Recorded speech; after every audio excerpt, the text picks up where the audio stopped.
Kilo घाल. आणखीन काय? मला 2 किलो बटाटे द्या. आई मी पाण्यातून चक्कर मारून येऊ का? होय ना, सांभाळून नीट जा बघा. होय. कुठं राहू बेवाज जातो. मला बे द्या ना खायला. आणि जरा पैसे.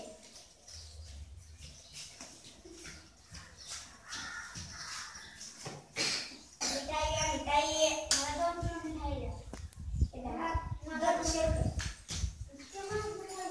हो मला 3 किलो मिठाई द्या. मला 4 किलो मटन, 4 किलो बस द्या.